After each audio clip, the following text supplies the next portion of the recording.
Welcome to Into the Margins, where we dive into the margins to find what makes businesses profitable in order to inspire the next generation of entrepreneurs. I am really excited for this one today. Yeah, me too. Because, well, did you know that early stage startups with a dedicated mentor are like 3.5 times more likely to survive their first 5 years than those without one? 3.5 times. That's a massive multiplier. Right, 3.5 times. And yet there is still this pervasive, just dangerous myth of the lone wolf founder, conquering the world at 3 in the morning all by themselves. Oh, absolutely. We are culturally obsessed with that image, the solitary genius in a dimly lit garage fueled entirely by cold brew, just bending the market to their sheer willpower. Right, exactly. We look at the media portrayals of tech billionaires and we just assume they birthed their empires in a total vacuum. And I mean, it makes for fantastic cinema, but it makes for absolutely terrible business strategy. It really is the definition of playing on hard mode for absolutely no reason. If you look at the landscape of building a profitable business today, it is incredibly unforgiving if you attempt to navigate it in isolation. Yeah, unforgiving is the right word. So today, we are completely tearing down that lone wolf narrative. We are unpacking the mechanics of why mentorship is not just some, networking luxury or a corporate buzzword. It is a fundamental survival tool. It really is. And I think part of the problem is that information has never been cheaper or more accessible than it is right this second. Right, yeah. You can download a template for a 3-year financial projection or a massive go-to-market strategy in 10 seconds flat. But that abundance of data creates a false sense of security. Oh, 100%. It leads to the assumption that theoretical knowledge is enough to scale a company, and it just isn't. Yeah, it's not. I would say theoretical knowledge is basically like having a topographical map of a minefield. Ooh, I like that. Right. Like you can memorize the map, and you might know exactly where the hazards were located yesterday, but stepping into the trenches of an actual startup means the terrain is actively shifting. The map is already outdated the second you use it. Exactly. The weather changes, the ground gets soft, new competitors enter the market. The map cannot help you adjust in real time. Yeah. But a mentor is the live radar. Yes. They are walking next to you, watching your footing and saying, stop. The ground looks solid, but I stepped there 5 years ago and lost half my company. Take 2 steps to the left. That live radar is what we call battle-tested wisdom. A mentor has already absorbed the collateral damage of learning the hard way. Right, they've taken the hits. Exactly. They recognize the scent of smoke long before the fire is actually visible. And in the early days of any venture, time and cash are your only unrenewable resources. You simply cannot afford to pay the tuition of learning every single lesson through personal failure. Let's anchor that in a tangible mechanism, because cash flow management is the classic trap here. Oh, the ultimate trap. You can read a textbook that explains how to calculate your monthly burn rate. And the textbook formula makes perfect mathematical sense. But the textbook lacks the context of human behavior and market friction. Right. Take a business that is wildly profitable on paper. A mentor will look at your accounts receivable and immediately spot the fatal flaw. Yep. They will point out that, hey, your enterprise clients are paying on net 60 terms, meaning you do not see a single dollar of that cash for 2 entire months. But your payroll is bleeding out every 2 weeks. Exactly. The mentor bridges the gap between the theoretical profitability of the spreadsheet and the operational reality that you are going to bounce your payroll checks in exactly 45 days. Wow, yeah. Or look at team building. The management course tells you to hire for cultural fit. Sure. The mentor steps in and says, do not, under any circumstances, hire your best friend as your VP of sales just because you trust them. Yes. Oh my gosh, I've seen that destroy so many companies. Right. Because firing them in 6 months when they fail to hit their quotas will destroy your company culture, your momentum, and your friendship all at once. A mentor anticipates the second and third order consequences of those operational decisions. Decisions that seem perfectly logical in a vacuum are often, catastrophic in practice. Wait, let me challenge this premise for a second. Okay, bring it on. The entire ethos of modern entrepreneurship, especially in tech, is like move fast and break things. Aren't founders supposed to learn by making mistakes? Well, Like if a mentor is constantly hovering, acting as a live radar and stopping you from stepping on the mines, aren't they artificially stunting your growth? I mean, you develop the strongest muscles when you fail. okay, so that assumes all failure is created equal, which is factually incorrect. Really? How so? A good mentor does not wrap you in bubble wrap. They operate on a psychological concept called failure reframing. In the business ecosystem, you have recoverable mistakes, which provide massive learning leverage, and then you have fatal errors, which just bankrupt the company. Ah, I see. So the mentor prevents the bankruptcy, Yeah. but allows the scraped knee. Exactly. They allow you to trip, but they stop you from falling off a cliff. And more importantly, when you do scrape your knee, they intervene in the psychological aftermath. What do you mean by that? Well, when a solo founder fails, the human brain defaults to a threat response. You spiral. You think, the product launch failed, I am a terrible CEO, the market hates us, the company's doomed. Oh, the classic founder spiral. Yeah, I've been there. We all have. A mentor provides cognitive scaffolding. They force you to bypass the emotional panic and move straight to the analytical postmortem. Right. They sit down and ask, okay, what specific hypothesis did we get wrong in the messaging, and how do we pivot the copy by tomorrow morning? So they turn the failure into immediate momentum. They compress the timeline of the learning cycle, so you aren't just like wallowing in the mistake. You are weaponizing the data from it. Precisely. But survival is just the baseline. Avoiding fatal errors keeps the lights on, but it doesn't actually capture market share. Which brings us to the actual engine of growth, right? Wow. External leverage. Yes, external leverage is huge. If you have ever tried to build a network from absolute scratch, you know the soul-crushing exhaustion of sending perfectly crafted cold emails into the absolute void of the internet. Oh, it's brutal. It is. You spend hours researching prospects, personalizing the subject line, and you are just praying for a 2% open rate. That means 98 out of 100 people threw your hard work directly into the trash. Yep. It feels like standing outside a soundproof glass building in the freezing rain, banging on the window while everyone inside is having a massive party and actively ignoring you. That is a brutally accurate analogy, and that cold outreach fatigue is the result of fighting against the basic cognitive psychology of the business world. What do you mean? High-level operators, investors, and enterprise clients operate under severe cognitive overload. I mean, an angel investor might receive 2,000 pitch decks in a single year. The human brain cannot objectively evaluate 2,000 complex business models. So they rely on heuristics. They rely on shortcuts to filter the noise. Exactly. And trust is the ultimate heuristic. As a new founder, your trust balance is basically zero. You have no track record. All right, you're an unknown entity. But the mentor, however, has spent 20 or 30 years making daily deposits into a massive reservoir of industry trust. When we call a mentor a super connector, we are talking about the mechanical transfer of trust. I love that phrase, mechanical transfer of trust. So if an industry veteran texts an investor and says, hey, I'm advising this new founder, you need to read their deck, that investor opens the deck immediately.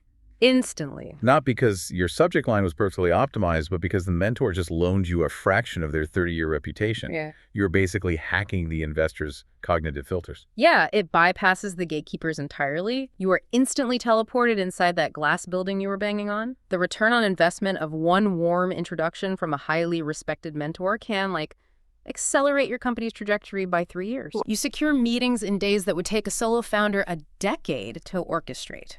Okay, so we have established the external leverage of the network and the battle-tested wisdom applied to operations.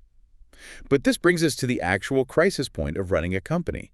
And honestly, I think we are going to fundamentally disagree on what the primary function of a mentor is when the business hits a brick wall. Really? Okay, let's hear the argument. Well, I look at the sheer complexity of scaling a profitable business today. A founder starts as a visionary generalist. But suddenly, you are navigating incredibly hostile, specialized terrain. Sure. You are staring down predatory term sheets, navigating international tax compliance, trying to optimize customer acquisition costs against lifetime value ratios. That's a lot. It's a ton. So I argue the true, irreplaceable value of a mentor lies entirely in filling specialized, hard-skill gaps. They act as a fractional C-suite executive that you don't have to pay a $500,000 salary to. Their value is preventing devastating financial or legal ruin through hard technical expertise. Okay, I hear you, but you are completely missing the root cause of why businesses actually fail. Wait, no, I'm not letting you off the hook that Just easily. hear me out. If you get sued into oblivion because you mishandled an SEC compliance issue, your emotional state doesn't matter. You need a lawyer, not a therapist. What you are describing sounds like therapy, not business strategy. Listen to the solution you just proposed. You can hire the lawyer.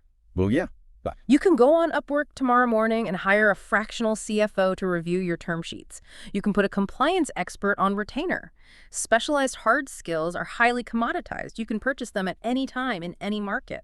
I mean, that's true, The but irreplaceable value of the mentor, the one asset you cannot buy at any price, is the emotional safe space. I'm sorry, an emotional safe space. We're talking about building ruthless, profitable machines. An emotional safe space feels incredibly soft when the bank is threatening to call your commercial loan. The clinical reality of founder burnout is not soft. It is the #1 destroyer of profitable companies. The number one. Absolutely. The startup roller coaster is not a metaphor. It is a physiological reality. You swing from the absolute euphoria of closing a massive enterprise deal on Tuesday to the crushing despair of your lead engineer quitting on Wednesday. If you do not manage the psychology of the founder, the business dies. But you adapt to the pressure. That's what leadership is. You build resilience. You adapt by isolating yourself. Think about the systemic isolation built into the CEO role. You cannot show fear to your employees or morale plummets and they start looking for new jobs. That's a fair point. You cannot show doubt to your investors or they pull your follow-on funding. You can't even explain the nuance of the stress to your spouse because they don't understand why you are agonizing over a 0.5% shift in your churn rate at midnight on a Sunday. So where does the anxiety go? Founders lose sight of the big picture and start making irrational, fear-based, highly destructive decisions. You know, I'm tracking the mechanism now. Because if you are operating in a state of chronic, isolated panic, you aren't making strategic choices. You are just reacting to the loudest alarm. Exactly. A mentor is the single human being on Earth who has zero financial upside tied to your daily stress, who has stood in your exact shoes, and who you can sit down with and say, I am terrified I'm going to miss payroll next week. Wow. They cut through the noise. They protect the founder's sanity. A sane, focused founder makes profitable decisions. A burnt-out founder tanks the company. You actually forced a massive realization here for me. I'm glad to hear it. I was treating strategy and sanity as two competing buckets. But the emotional grounding is the mechanism that allows the strategy to be executed in the first place. It is a massive strategic advantage that just happens to masquerade as emotional support. And that directly cures founder procrastination, doesn't it? Oh, absolutely. Because when founders are emotionally spiraling, the immediate physiological response is avoidance behavior. You avoid looking at the bank account. You put off firing the toxic employee because you don't have the energy for the confrontation. We've all done it. Right. But a mentor acts as the ultimate accountability partner. If you know you have a standing meeting on Tuesday at 9 a.m. and you have to look an industry veteran in the eye and report your progress, you will do the agonizing work just to avoid the embarrassment of admitting you hid under your desk all week. Accountability grounds the emotion. It forces forward momentum when your brain is literally screaming at you to freeze. Okay, I withdraw my objection completely. The emotional safe space is the foundational strategy. Thank you. But if we accept that this emotional grounding is the actual secret to a founder's survival, it creates a massive logistical problem. Which is? You cannot just hire someone off the internet to care about your sanity and lend you their 30-year reputation. How do you organically manufacture a relationship like that? I mean, how do you find them without sounding desperate? It is highly strategic, actually. And it requires a pretty painful audit of your own limitations. Step 1 is identifying your gaps to build a composite skill set. Because human nature dictates that we gravitate toward our own reflection. We seek out mentors who think, act, and speak identically to us. Which creates a super dangerous echo chamber. If you are a deeply introverted product visionary who loves writing brilliant code but, hyperventilates at the thought of pitching a crowd, you do not need a senior engineer as a mentor. You're already good at that. Exactly. You need a loud, aggressive, extroverted sales genius who operates strongly in the exact places where you are fundamentally weak. Okay, so once you map out that composite skill set and realize you need the extroverted sales genius, you have to figure out where they actually exist. Yeah. Because they aren't just loitering in coffee shops waiting to be recruited by a struggling startup. No, they are incredibly busy people. So you have to fish in ponds where the ecosystem is intentionally designed for knowledge transfer. You tap into established communities where successful operators are structurally predisposed to giving back. A perfect real-world example of this is SCORE. Oh, SCORE is fantastic. It's an incredible, heavily underutilized network of volunteer business mentors in the U.S., often retired executives, who give their time specifically to help small businesses scale. Yeah. And in the tech ecosystem, platforms like the Y Combinator Startup School are brilliant. Yeah, let's look at why Y Combinator actually works. It is not just a directory of smart people. Not at all. It works through manufactured serendipity and incentive alignment. The ecosystem is designed with built-in social proof. Exactly. If you are in that network, alumni are pre-incentivized to reply to your outreach because your success increases the overall prestige of the credential they hold. The incentives are perfectly aligned. But identifying the person and the platform is only the setup. The critical point of failure for 90% of entrepreneurs is the outreach itself. Oh, the outreach is where most people completely blow it. The dreaded cold email that just says, hey, will you be my mentor? Yeah. Sending that email is like walking up to a stranger and asking them to carry your luggage for a year. Exactly. It places a massive cognitive burden on the recipient. They have to figure out what you want, how much time it will take, and if you are even worth the effort. So how do you hack that interaction? How do you structure an approach that pretty much guarantees a response? You leverage the concept of cognitive legacy. Cognitive legacy. I like that. High-level operators do not give away their time because they are universally altruistic. Successful humans have a biological imperative to pass down their hard-won wisdom to ensure their methods survive their own careers. Right. Your outreach shouldn't feel like you are taking their time. It should frame you as a capable vessel for their legacy. That is a profound insight right there. You are offering them an avenue to solidify their impact on the industry. Exactly. So the ask must be hyper-specific, low friction, and professionally flattering. It looks like this. Hi, Susan. I am building a logistics platform. I listened to your recent keynote on supply chain optimization, and your thesis on vendor consolidation completely shifted our strategy. Boom. You immediately demonstrate that you have done the homework. You aren't just blasting a template. You have absorbed her specific worldview. Yes. And then you say, I am currently hitting a bottleneck with one specific part of my go-to-market execution.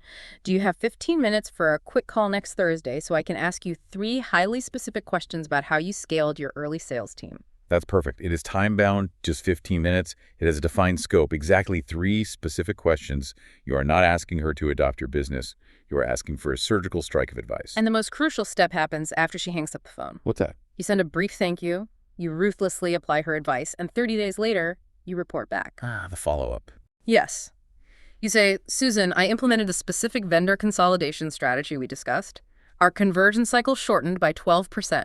I ran into a new friction point with the onboarding flow. Do you have another 15 minutes? That is the mechanics of the long game right there. Ah. You are proving that her cognitive legacy is yielding actual dividends. Exactly. I'm always amazed at how these massive, life-altering business relationships start as incredibly transactional 15-minute microsessions. Over months and years, as you continuously prove that you execute on their wisdom, the trust compounds. It naturally evolves into board seats, strategic partnerships, and lifelong alliances. It is a purely organic evolution based on demonstrated competence. And that evolution brings us to the ultimate philosophical conclusion of why we build these networks in the first place. We are moving from the tactical to the legacy phase. Yeah. Where does this ultimately lead? If you pull back and look at the macro picture, mentorship is an investment in the continuation of the ecosystem. The ultimate goal of absorbing this battle-tested wisdom, of leveraging these super connector networks to bypass gatekeepers and using that emotional safe space to survive. Well, the goal isn't just to make your company wildly profitable and hoard that advantage. The ultimate metric of success is that you eventually become the mentor. Bingo. When you reach the summit and achieve that liquidity event or that dominant market share, turning around and pulling the next generation of founders up the ladder behind you is the only way innovation actually sustains itself. You become the live radar for someone else walking into the minefield. You pay it forward. That is a profoundly powerful framework to operate from. The idea that your final success metric isn't just the profit margin on your balance sheet, but how many other profitable margins you help engineer in the future. Beautifully said. We have covered a tremendous amount of ground today, completely dismantling the lone wolf myth, unpacking the psychological safety net that prevents fatal founder errors, and mapping the exact tactical steps to leverage cognitive legacy in your outreach. If you want to read more, check out our blog at intothemargins.com/playbook. The mechanics we discussed today are universally applicable, whether you are launching your first product or scaling a global enterprise. They absolutely are. If you found this deep dive valuable, please take a second to like the video, subscribe to the channel, and leave a comment down below. Tell us, who has been the most impactful mentor in your life, or what is the most critical knowledge gap you are trying to fill in your business right now?